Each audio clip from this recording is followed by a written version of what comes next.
इस वक्त की बड़ी खबर दिल्ली के ओल्ड राजेंद्र नगर में अवैध निर्माण पर एक्शन शुरू हो चुका है। मौके पर पहुंचे एमसीडी के बुलडोजर ने अवैध निर्माण पर कार्रवाई शुरू कर दी है। यानी बुलडोजर से उस हिस्से को तोड़ा जा रहा है जो अवैध तरीके से बनाया गया है।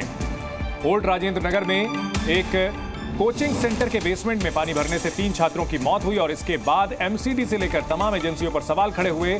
सवाल ये उठे कि किस तरह से यहां अवैध निर्माण चल रहा है, अवैध तरीके से एनओसीज ली जा रही है और इन सब के बीच अब एमसीडी का बुलडोजर अवैध निर्माण तोड़ने के लिए दिल्ली के राजेंद्र नगर में पहुंचा है।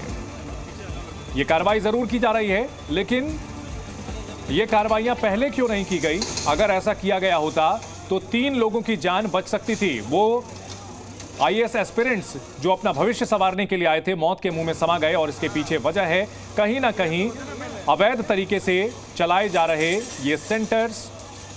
और अब यहां पर बुलडोजर एक्शन किया जरूर जा रहा है।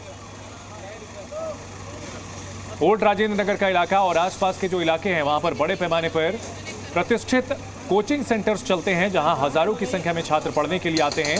यहां पर कई लाइब्रेरीज हैं जो अवैध तरीके से बेसमेंट में चलाई जा रही थी। अलग अलग प्रतिष्ठित कोचिंग सेंटर्स पर अब ये नकेल कसी जा रही है। एमसीडी का एक्शन लिया गया है।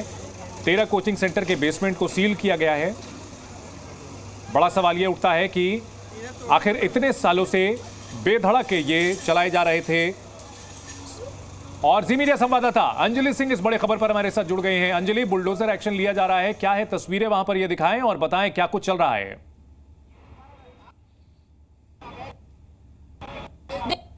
देर से ही सही, लेकिन एक कार्रवाई एमसीडी की ओर से अब नजर आ रही है। सबसे पहले आपको ग्राउंड जीरो की तस्वीर दिखाते हैं, किस तरह से यहाँ पर 2 बुलडोजर जो आपको तस्वीरों में दिखाई देंगे। ये जो कार्रवाई यहाँ पर की जा रही है, दरअसल नाला जो बना होता है उसके ऊपर तमाम कोचिंग इंस्टीट्यूट जो हैं वो पटरियां बना लेते हैं। ये इल्लीगल है क्योंकि नालों की सफाई, यहाँ पर सीवर बने हुए जगह जगह उनकी सफाई का काम करना होता है और ऐसे में ये तमाम पटरियां जो आपने सड़क का हिस्सा घेर रखा है, ये पटरियां उसमें बाधा पहुंचाती है। और इस पूरे हादसे में सबसे बड़ी वजह ये भी निकलकर सामने आई थी कि ड्रेनेज सिस्टम दुरुस्त नहीं है। तो अभी देखिए किस तरह से।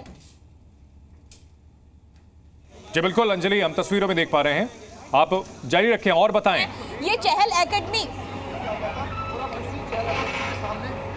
इसी चहल एकेडमी को कल एमसीडी की ओर से सील भी किया गया था। तो यहाँ पर आप देखेंगे कि किस तरह से ये बड़ी कार्रवाई जो है वो की जा रही है। पूरा निर्माण का किया था उसको पूरी तरह से ध्वस्त किया जा रहा है। तस्वीरों में आपको आगे एक और बुलडोजर दिखाई देगा जो इस समय एक्शन में है। किस तरह से यहाँ पर भी तमाम जो पटरियां बनाई गई हैं सड़क किनारे, यानी आप सड़क का हिस्सा भी जो है वो कब्जा कर लेते हैं। एक प्लेटफॉर्म ज्यादातर आपको कि एक प्लेटफॉर्म बना दिया जाता है गाड़ियों को लाने ले जाने के लिए। यहाँ मेरे पीछे भी आप देखेंगे एक बुलडोजर यहाँ पर भी मंगाया गया है। तो कुल 3 बुलडोजर जो है यहाँ पर मौके पर इस समय एमसीडी की ओर से दिखाई दे रहे हैं। एमसीडी के तमाम जो कर्मचारी या अधिकारी यहाँ पर मौजूद है, फिलहाल बात नहीं कर रहे हैं, कोई जवाब नहीं दे रहे हैं कि ये कार्रवाई जी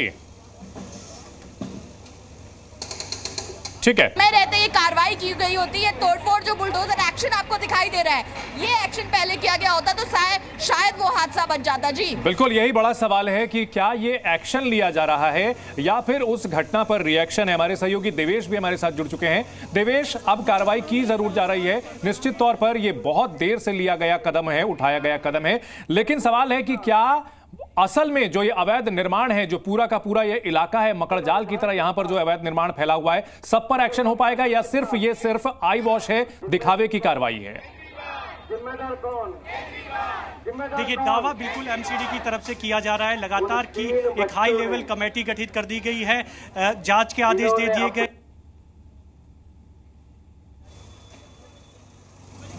जी ठीक है देवेश, कुछ दिक्कत आ रही है, हम आपसे दोबारा संपर्क करने की कोशिश करेंगे। इन सब के बीच आपको बुलडोजर एक्शन की कार्रवाई दिखा रहे हैं। अवैध निर्माण जो किया जाता है, जो नाले होते हैं, जो सामने निकासी के लिए जल निकासी का इंतजाम होता है, उसके ऊपर इन कोचिंग सेंटर्स की ओर से वहां पर अवैध निर्माण कर लिया जाता है। और जो ओल्ड राजेंद्र नगर में हादसा हुआ, इसके पीछे यही वजह थी कि जल निकासी के पर्याप्त इंतजाम नहीं थे।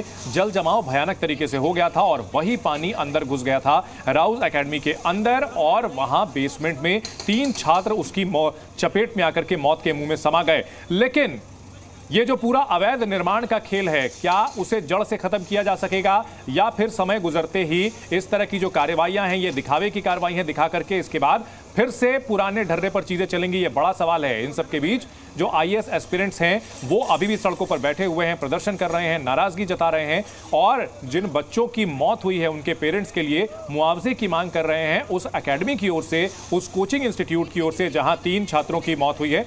और पार्लियामेंट में बांसुरी स्वराज सांसद क्या कह रही हैं वो सुनाते हैं।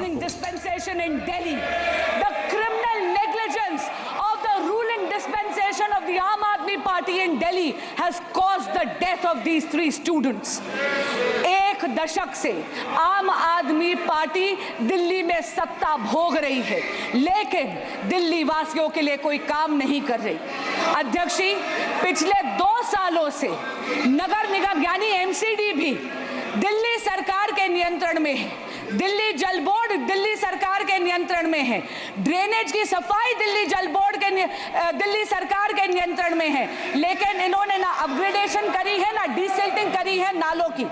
एक बहुत इंपॉर्टेंट बात इसमें कहना चाहूंगी, ओल्ड राजेंद्र नगर में जो हुआ 22 जुलाई 24 जुलाई 2 दिन से लगातार वहां के स्थानीय विधायक, वहां के स्थानीय पार्षद, वहां के अधिकारियों को लगातार स्थानीय निवासी इसकी शिकायत कर रहे थे। विधायक जी व्यंग तो कर रहे थे, लेकिन उन्होंने कोई एक्शन नहीं लिया। मेरा आपसे निवेदन है कि गृह मंत्रालय से अनुरोध करती हूं कि एक जांच समिति बनाई जाए, जहां पर ये जो दिल्ली सरकार जो केवल प्रचार प्रसार और भ्रष्टाचार में लिप्त है, इसमें इंक्वायरी बिठाई जाए। दिल्ली की नालों की सफाई क्यों नहीं करी जाए? दिल्ली जल बोर्ड चरमराती हुई व्यवस्था में क्यों है? Sir, I have just visited the hospital.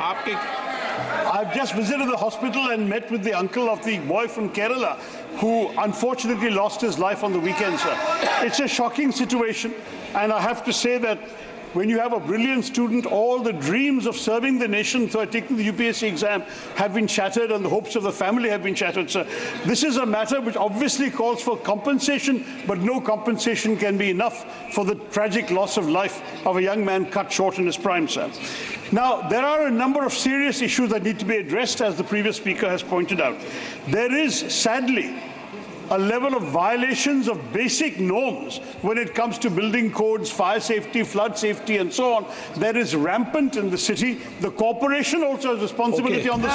So I have seen in the hands of a journalist a certificate of clearance issued on the 9th of July, sir, by the corporation, allowing these people to do what they're doing, saying they're in compliance. Now, this kind of thing will have to be corrected, sir. At the same time, drains have to be cleaned. They're choked and clogged. Sir, let me just finish. The most important issue, and I say this on behalf of the family also, is to prevent such future tragedies. For this, there has to be a comprehensive inquiry, but there also has to be very specific steps taken to ensure that no other parents coming to our national capital from various parts of the country suffer this kind of loss and tragedies. Sir. इनका केरल का विषय था, इन्होंने उठा दिया। पप्पू यादव जी, सवाल इस देश की बच्ची का है या केरल या बिहार? तानिया हमारे बिहार की बच्ची थी। हम अपनी बहन को बता देना चाहते हैं, मिडिल क्लास की एक बच्ची तानिया, जिनकी मौत कल हुई है, परसों। और मेरा आग्रह इसमें 2 है। मैं ना बीजेपी और आम आदमी पार्टी की आलोचना में, पूरे देश के बच्ची जो 60% बिहार के एसएससी यूपीएससी करने आते हैं या बाहर कोटा, लगातार हमारे कोचिंग, अध्यक्ष महोदय, लगातार कोचिंग का मानक गाइडलाइन गवर्नमेंट के द्वारा नहीं होना, सुरक्षा की व्यवस्था नहीं होना, और एक घटना नहीं, अध्यक्ष महोदय, 1 मिनट, एक बार घटना नहीं घटी है। बार बार ये चर्चा आपके माध्यम से उठता है, आप इसको संरक्षित करते हैं, लेकिन इस पर माननीय अध्यक्ष जी, ये बहुत ही दर्दनाक घटना है और इस घटना में जिस तरह से पानी उसमें गया, बच्चे निकलने का प्रयास कर रहे हैं। आपने भी देखा होगा वीडियो। आप तो विषय क्या है बता दो आप। माननीय, आपने भी देखा होगा वीडियो। आप क्या बोलना चाहते हैं? मैं उसमें अखिलेश जी, समझता हूँ मैं बहुत गंभीर समस्या है और जो घटना हुई है दर्दनाक घटना है। यूपीएससी के स्टूडेंट जो तैयारी कर रहे थे, आखिरकार प्लानिंग और एनओसी देने की जिम्मेदारी तो सभी अधिकारियों की है। अध्यक्ष महोदय, जिम्मेदार कौन है, उनके खिलाफ कार्रवाई क्या हो रही है? नंबर एक। दूसरा, ये केवल एक विषय नहीं है इलीगल बिल्डिंग। हम तो यूपी से अध्यक्ष जी देख रहे हैं, जहां इलीगल बिल्डिंग बनती है वहां बुलडोजर चलता है। क्या ये सरकार बुलडोजर चलाएगी कि नहीं चलाएगी? विजय कुमार दुबे। धन्यवाद महाराज जी। माननीय अध्यक्ष जी,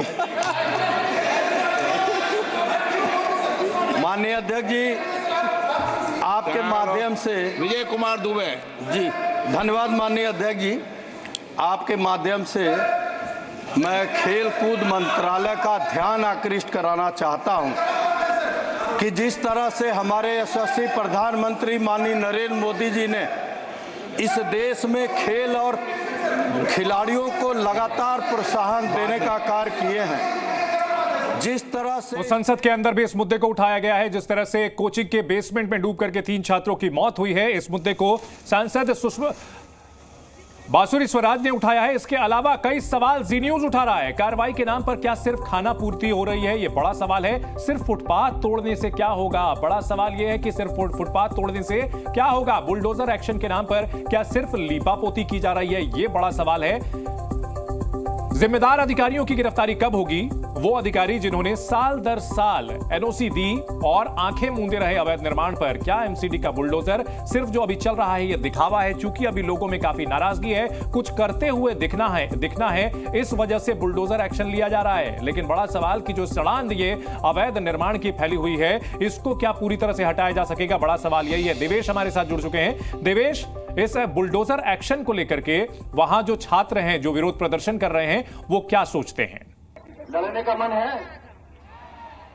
देखिए, बिल्कुल लगातार जो छात्र हैं वो अपनी मांग रख रहे हैं। उनकी मांग यही है, एक तो उचित मुआवजा दिया जाए, दूसरा ये कि कोई सरकार का प्रतिनिधित्व उनसे करे, आके उनके साथ बैठक करे, उनसे चर्चा। ठीक है देवेश, हम आपके पास लौटेंगे। अंजलि हमारे साथ जुड़ चुकी है। अंजलि, बुलडोजर एक्शन को लेकर के सवाल उठ रहे हैं कि ये बुलडोजर एक्शन सिर्फ जो नालों पे चलाया जा रहा है, निश्चित तौर पर यह भी होना चाहिए। अगर अवैध निर्माण है तो बिल्कुल हटना चाहिए, लेकिन क्या ये काफी है? बड़ा सवाल ये है। अंजलि, हम आपके पास लौटेंगे। एक बार फिर से हम सवाल दोहरा देते हैं, अपने दर्शकों को दिखा देते हैं विस्तार से हमारे जो 5 सवाल हैं। बड़ा सवाल, बुलडोजर एक्शन के नाम पर क्या सिर्फ लीपापोती की जा रही है? क्या ये जो एक्शन लिया जा रहा है ये काफी है? जिम्मेदार अधिकारियों की गिरफ्तारी कब होगी? ये एक दिन में बना हुआ अवैध निर्माण नहीं है। क्या एमसीडी का बुलडोजर सिर्फ दिखावा है? अब तक कहां था? कार्रवाई के नाम पर सिर्फ खानापूर्ति हो रही है। सवाल यह भी उठता है कि सिर्फ फुटपाथ तोड़ने भर से क्या होगा? इस इलाके में जहां हजारों की संख्या में छात्र आते हैं अपने भविष्य के सपने लेकर के, उन्हें कई जगह बदहाल स्थिति में रहना पड़ता है और इसकी वजह है अवैध निर्माण किया जाता है। इस जगह पर पूरी तरह से इसे कॉमर्शियलाइज किया जा चुका है और यहां आर्थिक शोषण भी होता है बच्चों का। कार्रवाई के नाम पर क्या सिर्फ खाना पूर्ति की जा रही है? बहुत बड़ा सवाल है। और जिन अधिकारियों ने लापरवाही की, उन पर कार्रवाई कब होगी? ये जो बुलडोजर एक्शन है ये जरूरी तो था, लेकिन ये पहले लिया जाना चाहिए था।